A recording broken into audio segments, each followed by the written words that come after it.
اعوذ باللہ من الشیطان الرجیم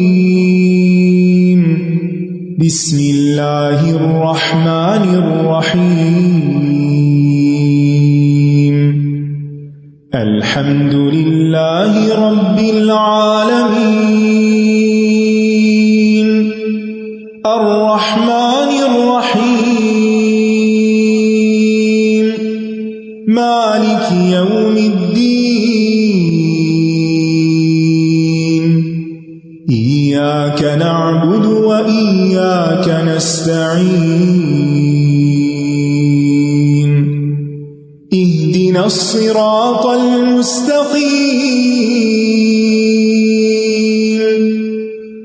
صراط الذین انعمت علیہم غیر المغضوب علیہم ولا الضالین۔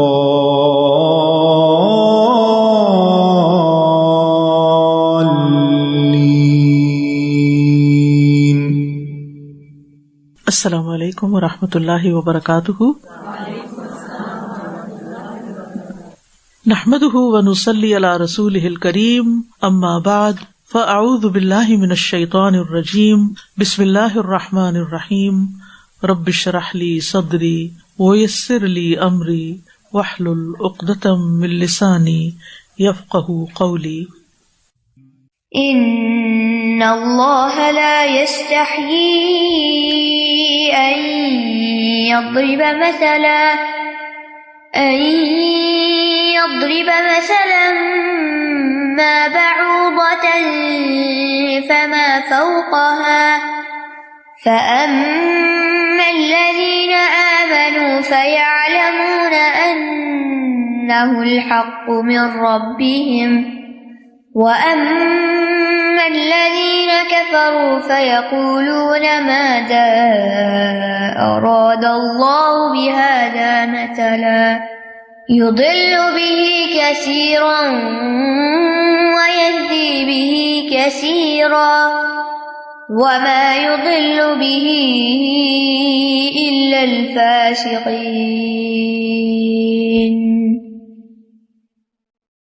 بے شک اللہ اس سے نہیں شرماتا کہ وہ مچھر یا اس سے اوپر کسی چیز کی مثال بیان کرے، تو جو لوگ ایمان لائے ہیں وہ جانتے ہیں کہ یہ ان کے رب کی طرف سے سچ ہے، اور رہے وہ لوگ جنہوں نے انکار کیا وہ کہتے ہیں کہ اس مثال سے اللہ کی مراد کیا ہے۔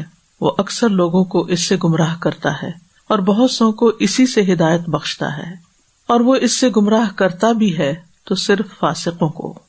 ابن عباس، ابن مسعود اور کئی صحابہ سے مروی ہے کہ جب اللہ تعالیٰ نے منافقین کے لیے دو مثالیں بیان کی، یعنی مثلہم کمثل الذی استوقد نارا اور یہ مثال او کصیب من السماء، تو منافقین نے کہا کہ اللہ اس بات سے بلند تر ہے کہ وہ ایسی مثالیں بیان کریں، تو اللہ سبحانہ وتعالیٰ نے یہ آیت نازل کر دی کہ اللہ تعالیٰ تو مچھر کی مثال بیان کرتے ہوئے بھی نہیں شرماتا، تو پھر یہ مثالیں تو بجا ہیں۔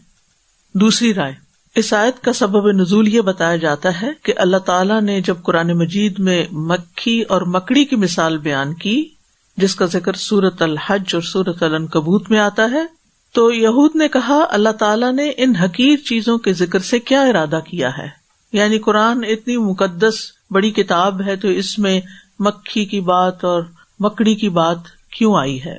اور یہ بھی کہا گیا ہے کہ مشرکین نے کہا ہم ایسی چیزوں کی تو عبادت نہیں کرتے جن کی مثال بیان کی گئی ہے، تو اللہ تعالیٰ نے یہ آیت نازل فرمائی کہ اللہ تعالیٰ مچھر کی مثال بیان کرتے ہوئے نہیں شرماتا۔ اسی طرح یہ بھی کہا گیا ہے کہ کفار اور منافقین جب قرآن کے چیلنج کا جواب نہ دے سکے تو اعتراض کر دیا کہ اللہ تعالیٰ کو ایسی مثالوں کے بیان کرنے کی کیا ضرورت تھی، تو اس کا جواب دیا گیا ہے کہ اللہ تعالیٰ کو اس بات میں کوئی حیا نہیں کہ وہ مکھی مکڑی تو درکنار مچھر یا اس سے بھی حقیر تر چیز کی مثال بیان کرے، کیونکہ اس کی مخلوق ہونے کے لحاظ سے سبھی یونیک ہیں، سبھی بہترین ہیں۔ تو یہ مقام اعتراض کا نہیں بلکہ اللہ کی مہربانی کا ہے کہ وہ ہمیں مثال کے ذریعے بات سمجھاتا ہے، اور پیچھے ہم بات کر چکے ہیں کہ اللہ سبحانہ وتعالیٰ نے مختلف باتوں کو زیادہ بہتر انداز میں سمجھانے کے لیے، ہماری آسانی کے لیے مثالیں بیان کی ہیں، اور یہاں اب قرآن مجید کی ایک اور مثال بیان ہو رہی ہے. ان اللہ لا یستحیی، بے شک اللہ نہیں شرماتا.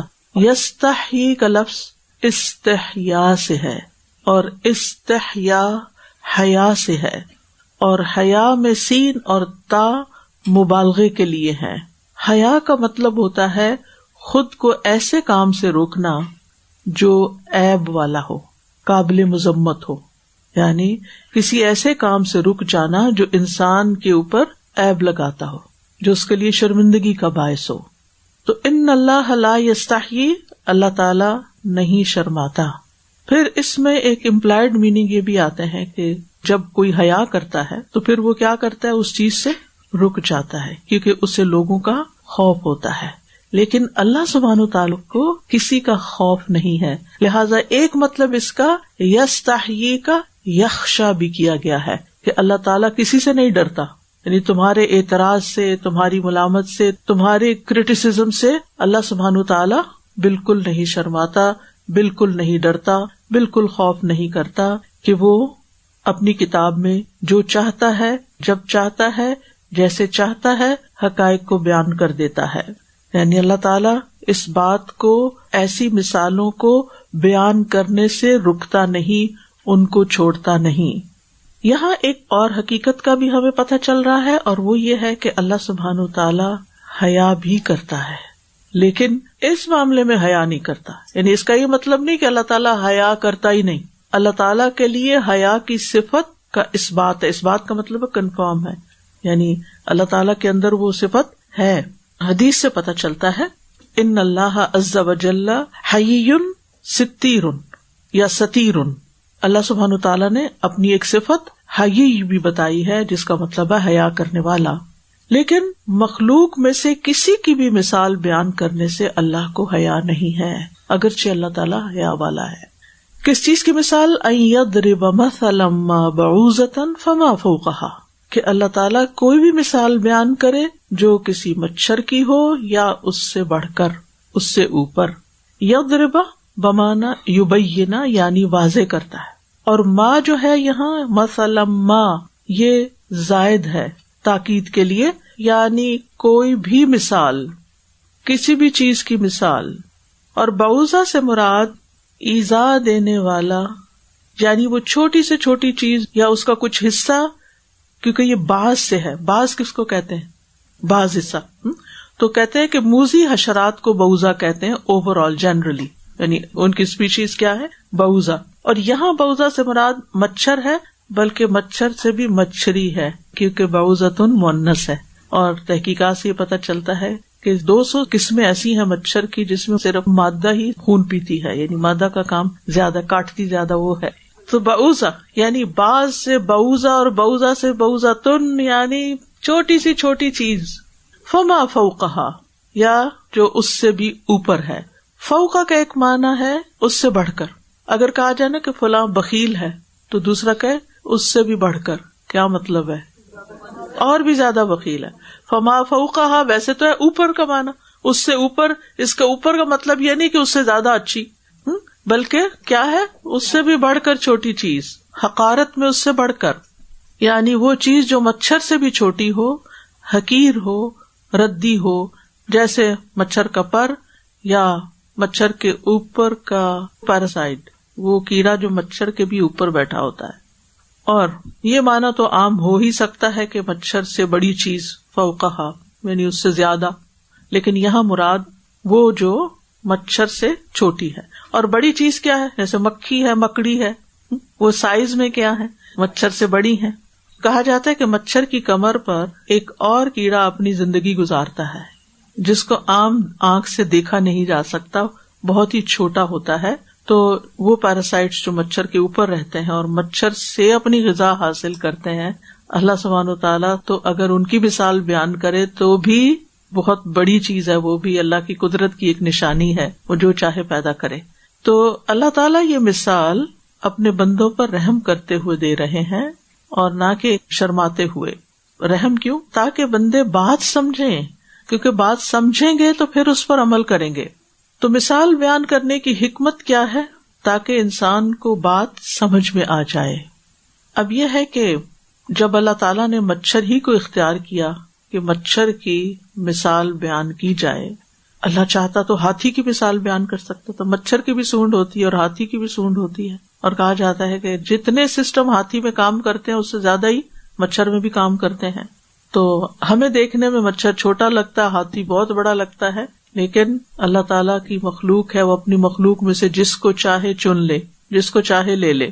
اور آپ دیکھیے کہ جو چیز جتنی چھوٹی ہوتی ہے نا مائکرو لیول پر، اتنی ہی بنانی مشکل ہوتی ہے. ہم صرف ظاہریت کو دیکھتے ہیں، یہ چھوٹی ہے یہ بڑی ہے، لیکن اللہ سبحانہ وتعالیٰ صرف ظاہریت کو نہیں دیکھتا. آج تو لوگوں نے مچھر کو ڈائسیکٹ کر لیا، اس کے اندر تک گھس گئے کہ کیا کیا مچھر کے اندر، اور اتنی ڈیٹیل سامنے آ گئی اگر آپ کہیں بھی ویکیپیڈیا وغیرہ میں دیکھیں. لیکن اللہ سبحانہ وتعالیٰ جس نے بنایا، خالق ہے ہر چیز کا، اس کو تو پتا ہے کہ مچھر کیا چیز ہے، اور وہ مچھر ہی کی مثال کیوں بیان کر رہا ہے. آپ دیکھیں کہ کوئی بھی چیز جیسے پہلے بنتی ہے نا، مثال کے طور پہ ریڈیو بنا تھا، اگر آپ کے بچپن میں دادا ابو کو ریڈیو یاد ہو تو کتنا بڑا ہوتا تھا، پھر کرتے کرتے کرتے کتنا چھوٹا ہو گیا. موبائل فون شروع میں بنا تھا، یا ویسے فون جو گھروں میں رکھا جاتا ہے وہ بنا تھا، تو اس کا سائز کتنا بڑا ہوتا تھا، کتنا بھاری سا، اور پھر کس طرح ڈائل کرتے تھے. پھر کرتے کرتے اب آپ دیکھیے کہ آپ کے پاس کیا ہے، اور آئندہ آپ دیکھتے جائیے کہ کیا کیا آ رہا ہے. تو بہرحال مچھر کو پیدا کرنا یہ اللہ تعالیٰ کی قدرت کی ایک مثال ہے کہ اللہ سبحانہ وتعالیٰ جو چاہے پیدا کرے، اور چھوٹی سے چھوٹی چیز سے بھی بڑے سے بڑا کام لے لے. یعنی آپ دیکھیے کہ مچھر جو ہے وہ کس کی موت کا سبب بنا تھا؟ جی ہاں، نمرود کی موت کا سبب بنا تھا. بڑے بڑے جابروں کو کاٹ لیتا ہے اور کسی کو بھی نہیں چھوڑتا اور انہیں ہلاک کر دیتا ہے. تو حدیث میں مچھر کی مثال موجود ہے، قرآن مجید میں مچھر کی بات صرف اسی جگہ پر آئی ہے، جبکہ حدیث میں آتا ہے رسول اللہ صلی اللہ علیہ وسلم نے فرمایا اگر اللہ کے ہاں دنیا کی قدر و قیمت مچھر کے پر کے برابر بھی ہوتی تو وہ اس میں سے کافر کو پانی کا ایک گھونٹ بھی نہ دیتا. تو یہ ساری دنیا کیا ہے؟ مچھر کا پر بھی نہیں ہے، جس کے پیچھے ہم اتنا بھاگتے ہیں اور جس کو اکٹھا کرنے میں ہم دن رات لگائے ہوئے ہیں، اور جس کی محبت میں ہم بری طرح گرفتار ہیں، اور جس سے چھٹکارا پانا اور جس سے باہر نکلنا اور جس سے فرصت پانا کہ ہم اپنی آخرت کے لیے سوچے کتنا مشکل کر لیا ہم نے. اور وہ ہے کہ اتنی مچھر کے پر کے برابر. مچھر کا پر نتھنگ، اٹس نتھنگ، کوئی ورتھ نہیں، اس کی کوئی ویلیو نہیں. لیکن اللہ سبحانہ وتعالیٰ دنیا کی مثال اس سے بیان کرتے ہیں. اچھا، اس سے یہ پتہ چلتا ہے کہ یہ نبی صلی اللہ علیہ وسلم نے اپنے پاس سے نہیں مثال دی تھی، یہ وحی کے ذریعے آپ کو گائیڈ کیا جاتا تھا، پھر آپ لوگوں کو بتاتے تھے. ایک اور مثال ہے صحیح بخاری میں، رسول اللہ صلی اللہ علیہ وسلم نے فرمایا بلا شبہ قیامت کے دن ایک بہت بھاری بھرکم موٹا تازہ شخص آئے گا، لیکن وہ اللہ کے نزدیک مچھر کے پر کے برابر بھی کوئی وزن نہ رکھتا ہوگا.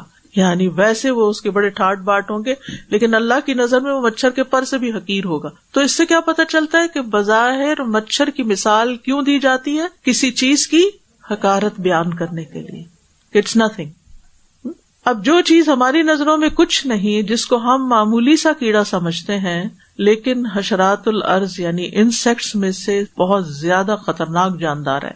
اس انسیکٹ کی وجہ سے ہر سال لاکھوں لوگ مر جاتے ہیں، اور سب سے زیادہ انسان جس جاندار کی وجہ سے مرتے ہیں وہ سانپ وغیرہ نہیں ہے، وہ شیر نہیں ہے، وہ کوئی ہاتھی نہیں ہے، وہ مچھر ہے. اس کو ڈیڈلیسٹ اینیمل کہا جاتا ہے، زمین کا سب سے زیادہ مارنے والا. کہتے ہیں کہ سکندر اعظم کی موت کا سبب بھی مچھر ہی بنا تھا، نمرود کی موت بھی مچھر سے ہوئی اور عبرتناک موت ہوئی. مچھر کی تقریباً 3500 اسپیشیز ہیں، یعنی اتنی قسمیں ہیں، اور ان میں سے صرف 200 اقسام ایسی ہیں جن کی صرف مادہ مچھر ہی خون پینے کے لیے کاٹتی ہے. اور یہ ہر قسم کے جانور کو کاٹتے ہیں، سانپ، مینڈک، پرندے، گھوڑے، گائے، انسان، یعنی کہ کسی کو بھی نہیں چھوڑتے، ہر ایک کو کاٹ لیتے ہیں. اب وہ کتنے بڑے بڑے جانور ہیں، لیکن وہ بےچارے اپنا دفاع مچھر سے نہیں کر سکتے. جبکہ جو نر مچھر ہوتا ہے وہ پھولوں پودوں وغیرہ سے اپنی غذا حاصل کرتا ہے. مادہ مچھر جو ہوتی ہے اس کو انڈے وغیرہ دینے ہوتے ہیں، پروٹین چاہیے تو وہ خون پیتی ہے. مچھر کہتے ہیں انسان سے بھی قدیم ترین مخلوق ہے، یعنی انسان بعد میں پیدا ہوا، مچھر پہلے پیدا ہوئے تھے. ایک اندازے کے مطابق زمین پر یہ 1 کروڑ سال سے بھی زیادہ رہا ہے. کہا جاتا ہے کہ نظریہ ارتقاء جو ہے، یعنی ایوولوشن تھیوری جو ہے، اس میں اس کی وجہ سے ایک مشکل پیدا ہوتی ہے. وہ کہتے ہیں کہ اتنے ملینز آف ایئرس میں بھی جو مچھر کے فاسلز ملے ہیں وہ اتنے ہی ہیں جتنے اب ہیں, اس کی ایوولوشن نہیں ہوئی. بعض سائنسدان کہتے ہیں کہ مچھر 2 ارب سال پہلے بھی موجود تھا زمین پر. اللہ عالم, حقیقت اللہ کو پتا ہے. مچھر کی عام طور پر عمر 5 سے 6 ماہ ہوتی ہے. اس کے 3 دل ہوتے ہیں, ایک دل سینے میں اور 2 پروں کے ساتھ ہے, اور 2 دماغ ہوتے ہیں. اس کے 2 آنکھیں ہوتی ہیں, لیکن ہر آنکھ میں تقریباً 1000 لینزز ہوتے ہیں جو انڈیپینڈنٹلی ہر طرف سے دیکھ سکتے ہیں. مچھر اندھیرے میں بھی دیکھ سکتا ہے. اس کے منہ میں 48 دانت ہوتے ہیں. اڑان اس کی 1 سیکنڈ میں 1000 مرتبہ اپنا پر ہلا سکتا ہے, اور اس کے باوجود 1 گھنٹے میں صرف 1 سے 1.5 میل کا فاصلہ ہی طے کر سکتا ہے. مادہ مچھر ایک وقت میں 200 انڈے دیتی ہے, اور مچھروں میں سب سے زیادہ خاص بات ان کے خون چوسنے کا طریقہ ہے. اس کے منہ میں 6 سوئیاں ہوتی ہیں, 6 نیڈل, اور ہر ایک اپنا کام کرتی ہے, اور اس سے صرف مطلوبہ خون پیتے ہیں, گندا وندہ سارے خون نہیں پیتے. اور جب وہ خون پینے لگتا ہے سب سے پہلے لعاب دہن سے اپنا وہ جگہ سن کرتا ہے تاکہ کاٹتے ہوئے کسی کو پتہ نہ چلے. جب وہ پی چکتا ہے تو پھر ہمیں خارج شروع ہوتی ہے. 6 کی 6 سوئیاں اندر ڈالتا ہے, 4 سے تو وہ خون نکالتا ہے, اور 2 جو ہے وہ ایک نیڈل سی بن کے اسے وہ سک کر لیتا ہے, نلکی سی بن جاتی. اور اس کا لعاب جو ہے پھر وہ پین کلر کا کام بھی دیتا ہے, جس سے کاٹتے وقت درد محسوس نہیں ہوتا. یعنی یہ ایک ایسا ڈیوائس ہے کہ جس کو دیکھ کر انسان نے نیورل امپلانٹیشن ڈیوائس جو ہے وہ بنایا ہے, اور اس کی خاص حرارتی حس ہوتی ہے, محسوس کر لیتا ہے. اگر کوئی نظر نہ بھی آئے تو جانداروں کی ایک حرارت ہوتی ہے, اس سے بھی وہ سینس کر لیتا ہے کہ یہاں کوئی میرا شکار موجود ہے. اور سونگنے کی حس بھی بڑی تیز ہے, صرف سونگ کے وہ دیکھ لیتا ہے کہ کون سا خون پینا ہے, کس کا پینا ہے. اسی لیے آپ دیکھیں کچھ لوگوں کو مچھر بہت کاٹتے ہیں اور سب لوگوں کو نہیں کاٹتے. کچھ لوگ کہتے ہیں کڑوا میٹھا خون ہم نے اپنی زبان میں بنایا ہوا, اللہ عالم اس کی حقیقت کیا ہے, لیکن خون وہ پیتا ہے, اور بعض اوقات اس کے اندر جو وائرس ہوتا ہے وہ بھی پی لیتا ہے. اسی لیے مچھر جب ایک بندے کو کاٹ کے اس کا وائرس لے کے دوسرے کو جا کے کاٹتا ہے تو وہ نیڈل اسٹرلائز نہیں کرتا, وہ دوسرے کے اندر ٹرانسفر کر دیتا ہے. تو اس طرح مچھر سے بیماریاں بھی پھیل جاتی ہیں اور بہت سی تکلیف کا باعث بنتی ہیں. ہر سال لگ بھگ 700 ملین افراد مچھر سے پیدا ہونے والی بیماریوں کے شکار ہوتے ہیں, جن میں سے 1 ملین کی اموات واقع ہو جاتی ہیں. یہ ایک اندازہ ہے. اور زیادہ تر جو بیماریاں پھیلتی ہیں وہ ملیریا, ڈینگی, اور ڈینگی آپ کو پتا ہے کتنا تکلیف دے, جو صاف پانی پہ آتا ہے وہ مچھر. ابھی ریسنٹلی ہماری ایک ساتھی کو ڈینگی ہوا, وہ بتا رہی ہے کہ 72 آورز ہڈیوں میں اتنی شدید پین کہ جو کسی پین کلر سے ٹھیک نہیں ہو رہی, کسی انجیکشن سے ٹھیک نہیں ہو رہی, کسی چیز سے آرام نہیں, ایسا لگتا ہڈیاں ٹوٹ جائیں گی. یعنی اتنی شدید درد. اور یہ کیا ہے, ایک مچھر کے کاٹنے سے اتنا زہر پورے جسم میں پھیلا ہے کہ اتنی شدید تکلیف, اور بے شمار لوگ جو ہیں وہ زندگی سے ہاتھ دھو بیٹھتے. اسی طرح پیلا بخار اور کئی اور قسم کی یلو فیور جس کو کہتے ہیں. تو بہرحال یہ سب چیزیں اللہ کی چھوٹی سی مخلوق کے اندر ہیں جس کو لوگ حقیر سمجھتے ہیں, لیکن اللہ تعالیٰ نہیں شرماتا کیونکہ اس کو پتا ہے. ابھی تو یہ وہ چیزیں ہیں نا جو ہمیں نظر آ رہی ہیں, اس سے زیادہ وہ کیا کرتا ہے یہ تو ہم نے سارے اس کے نقصان گنوا دیے نا, لیکن اللہ کے اذن سے وہ کیا کیا اور فائدے کے کام کرتا ہے اللہ عالم. فَأَمَّا الَّذِينَ آمَنُوا فَيَعْلَمُونَ أَنَّهُ الْحَقُّ مِن رَّبِّهِمْ, جو لوگ ایمان لے آئے ہیں وہ کہتے ہیں یہ ان کے رب کی طرف سے بالکل حق ہے, سچ ہے.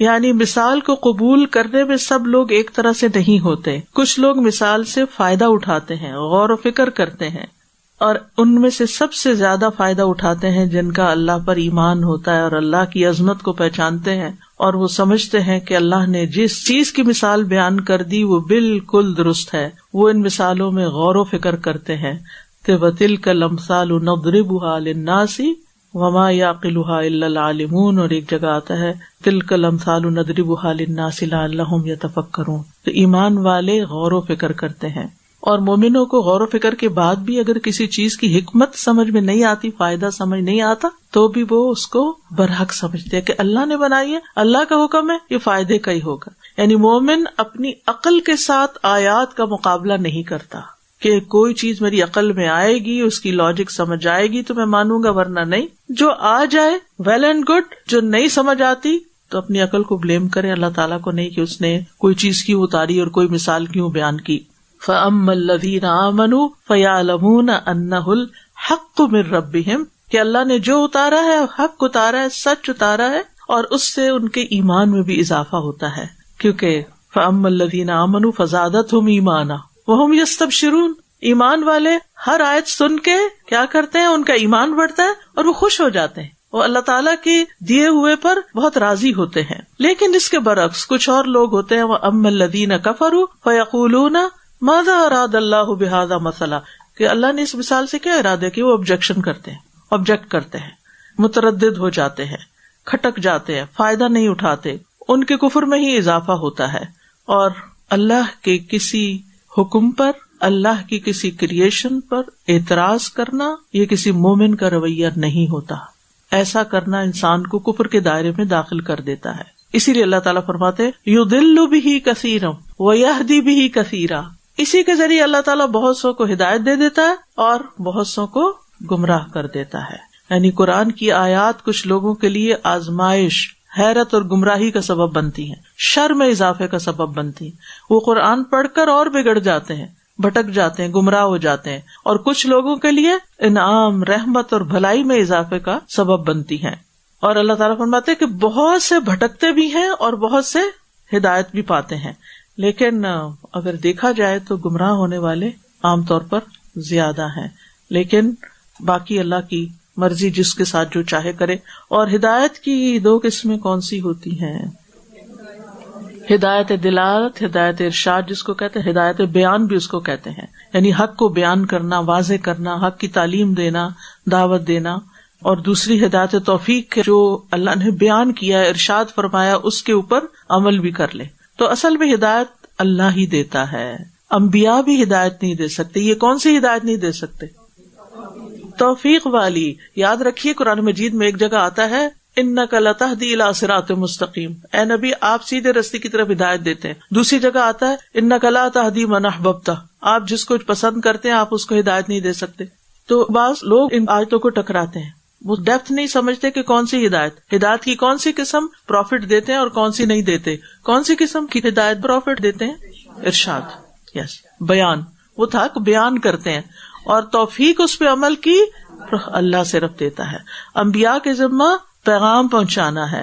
ان علیک الا البلاغ انما انت مذکر فانما علیک البلاغ وعلینا الحساب. حساب لینا اللہ تعالیٰ کا کام ہے. ہادی مطلق, مطلق ہوتا ہے ایبسولوٹ. ہادی مطلق کون ہے؟ اللہ ہے. تو اللہ سبحانہ تعالیٰ کن کو ہدایت دیتا ہے؟ اللہ تعالیٰ ایمان والوں کو ہدایت دیتا ہے, اور جو ایمان لاتا ہے اسے ہدایت میں زیادہ کر دیتا ہے. انہم فتیۃ آمنوا بربہم وزدناہم ہدی. اور جو ہدایت پانا چاہے اللہ تعالیٰ اس کو ہدایت دیتا ہے. وَيَزِيدُ اللَّهُ الَّذِينَ اهْتَدَوْا هُدًى. جو اللہ کی طرف رجوع کرے اللہ تعالیٰ اس کو ہدایت دیتا ہے. اس کے برعکس کچھ لوگوں کو اللہ تعالیٰ گمراہ کر دیتا ہے. لوگ گمراہ کیوں ہوتے ہیں؟ اللہ تعالیٰ نے اس کی نسبت بھی اپنی طرف کی کہ اللہ نے تو ہدایت کے راستے کھولے تھے, لیکن جو نہیں لینا چاہتا پھر ان کو چھوڑ دیتا ہے, وہ گمراہی میں بھٹکتے پھرتے ہیں. اور اس کے لیے کچھ دنیا میں ایسی چیزیں ہیں جو انسان کے امتحان کی ہیں. کہیں شیطان ہے, کہیں گمراہ لیڈرز ہیں, جیسے اضل فرعون قومہ, فرعون نے اپنی قوم کو گمراہ کر دیا. بنی اسرائیل کو کس نے گمراہ کیا تھا؟ سامری نے. وَأَضَلَّهُمُ السَّامِرِي. ٹھیک ہے, تو ایسے لوگ جو گمراہ ہوتے ہیں وہ ہدایت ارشاد کا جب انکار کرتے ہیں تو ان سے ہدایت توفیق چھین لی جاتی ہے.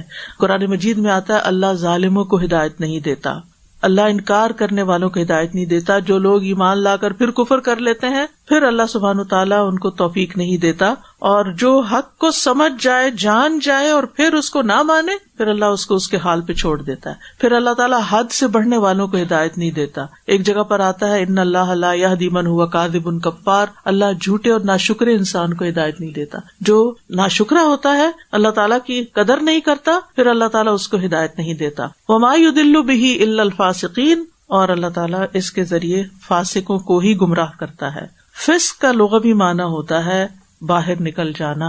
جب چھلکا ہٹا کر خوشہ باہر نکل آتا ہے تو اس کو فسقت الرتبۃ کہتے ہیں. چوہے کو فاسق کہا جاتا ہے کیونکہ وہ بھی خرابی کرنے کے لیے اپنے بل سے باہر نکل آتا ہے. تو فسق کہتے ہیں گناہ کر کے اللہ کی اطاعت سے نکل جانا. فسق کس کو کہتے ہیں؟ گناہ کر کے اللہ کی اطاعت سے, اللہ کی حدود سے باہر نکلنا. ٹھیک ہے, یعنی نافرمانی کے کام کرنا. اسی لیے اس کا عام طور پہ ترجمہ نافرمان کیا جاتا ہے. اور یاد رکھیے فسق کی بھی 2 اقسام ہیں. اب آپ قرآن کی ترتیب دیکھ رہے ہیں, متقین تو کفار کی 2 اقسام, کفر اکبر اصغر, پھر اس کے بعد نفاق کی 2 اقسام اکبر اصغر, پھر شرک کی 2 اقسام اکبر اصغر, اور اب فسق کی 2 اقسام اکبر اور اصغر. فسق اکبر ہوتا ہے اسلام سے باہر نکل جانا, کوئی ایسا کام کرنا کہ کفر کی طرف چل پڑے انسان. اور فسق اصغر ہوتا ہے رہنا اسلام کے دائرے کے اندر, لیکن کیا کرنا, عمل نہیں کرنا, نافرمانیاں کرنا, بات نہیں ماننا اللہ اور اس کے رسول کی, بلکہ اپنی منمانی کرنا. اور منافق بھی ایسے ہی ہوتے ہیں نا, یعنی عملی منافق, سیکنڈ کیٹیگری آف نفاق اصغر والے, وہ فاسق بھی ہوتے ہیں. تو فاسق جو ہوتے ہیں اللہ تعالیٰ پھر ان کو ہدایت نہیں دیتا, یعنی ایسے لوگ جو اللہ تعالیٰ کی کتاب پڑھیں بھی دیکھیں بھی پھر وہ اس سے نکل جائیں. اب آپ دیکھیے اللہ تعالیٰ کس کو ہدایت دیتا ہے, ذالک الکتاب لا ریب فیہ ھدی للمتقین, ہدایت متقین کو دیتا ہے. اور یہاں پر فاسقین کو ہدایت نہیں دیتا, ان کو تو گمراہ کر دیتا ہے. ٹھیک ہے, تقویٰ کیا ہوتا ہے, بچنا, احتیاط سے زندگی بسر کرنا, ٹھیک ہے, تاکہ آخرت میں خوشیاں حاصل کریں. اور فسق کیا ہے, احتیاط نہیں کرنا, دیکھنا ہی نہیں حد کہاں ہے, اندھا دھند چلتے جانا, خواہشات میں اندھے ہو کے جو دل میں آئے کرنا. ٹھیک ہے, تو ابلیس نے یہ کیا تھا نا, یعنی ایک کیریکٹر متقی کون ہے, سنسیئر اور سیریس, اور جو فاسق ہے جس کو اللہ گمراہ کرتا ہے وہ نان سیریس اور انسنسیئر. ٹھیک ہے, تو جو شخص تقوی اختیار کرتا ہے اللہ تعالیٰ اس کے لیے ہدایت کے رستے کھول دیتا ہے, اور جو شخص عمل نہیں کرنا چاہتا, جس کی نیت ہی نہیں ہے عمل کرنے کی, پھر اللہ تعالیٰ اس کو بھٹکا دیتا ہے. پھر وہ چیزیں ڈھونڈتا رہتا ہے جس سے وہ اللہ کے حکم سے باہر نکل سکے. تو اب یہ ہے کہ کچھ لوگ ایسے ہیں جو ایسی آیتوں کو بہانہ بنا کے تقدیر کے اوپر ڈال کے اللہ ہی نہیں چاہتا ہمیں ہدایت ملے. کبھی سنا ایسی یہ بات, بہت لوگ یہ کہتے ہیں. تو بات یہ ہے کہ انہوں نے کہاں سے پڑھ لیا کہ اللہ ہدایت نہیں دینا چاہتا, اور آپ ہی کو ہدایت نہیں دینا چاہتا. یہ بھی اللہ پہ الزام ہے نا, اللہ چاہتا تو ہمیں بھی ہدایت دے دیتا. ہم کہنا نماز پڑھو, کب پڑھیں گے, اللہ چاہے گا تو پڑھیں گے. ٹھیک ہے, تو کیا ہم نے لوح محفوظ پڑھ لی کہ ہماری تقدیر میں کیا لکھا ہوا ہے کہ اللہ ہمارے لیے کیا چاہتا ہے, کہ ہم وہاں سے پڑھ کے بتا رہے ہیں کہ اللہ ہی نہیں چاہتا. تو اللہ تعالیٰ کو بلیم نہیں کرنا چاہیے. بہت سے لوگ تقدیر کو بہت مس انٹرپریٹ کرتے ہیں, اور بات یہ ہے کہ وللہ المثل الاعلیٰ. عام زندگی میں بھی آپ دیکھیں, ایک ماں اپنے بچوں کے ٹرینڈ دیکھ کے بتا سکتی ہے کہ یہ بچہ ترقی کرے گا اور یہ نہیں کرے گا. تو اس کا کیا مطلب ہے کہ ماں اگر یہ بتا رہی کہ یہ بچہ آگے نہیں بڑھنے والا, کہ اس کو علم میں غیب ہو گیا, اس نے کوئی تقدیر پڑھ لی اس کی, نہیں, یا اس نے لکھ دیا کہ میرا یہ بچہ آگے نہ بڑھے, ایسا ہوتا ہے نہیں. وہ اس کا رویہ بتا رہا ہوتا ہے کہ یہ جس طرح اپنا وقت ضائع کر رہا ہے یہ کبھی کامیاب نہیں ہو سکتا.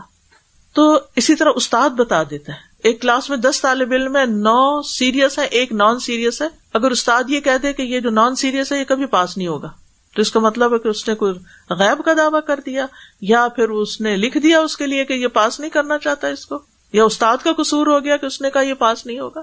نہیں, وہ رویہ دیکھ کے بتا رہا ہے کہ جو نہ کلاس میں حاضر ہوتا ہے, نہ پڑھتا ہے, نہ توجہ کرتا ہے, یہ نہیں ہونے والا. تو تقدیر کیا ہے, علم اللہ السابق, اللہ کا وہ علم جو اس کو پہلے سے ہی پتا ہے کہ کس بندے کو میں کیا دوں گا اور وہ کرے گا کیا. تو اس لیے اللہ تعالیٰ کو بلیم نہ کیا کریں. تو اس آیت سے یہ پتہ چلتا ہے کہ اللہ تعالیٰ بہت حیا والا ہے. اللہ تعالیٰ حیا کو پسند کرتا ہے, بے حیائی کو حرام کرتا ہے. حیا ایمان کا حصہ ہے. حیا ہر چیز کو خوبصورت بنا دیتی ہے.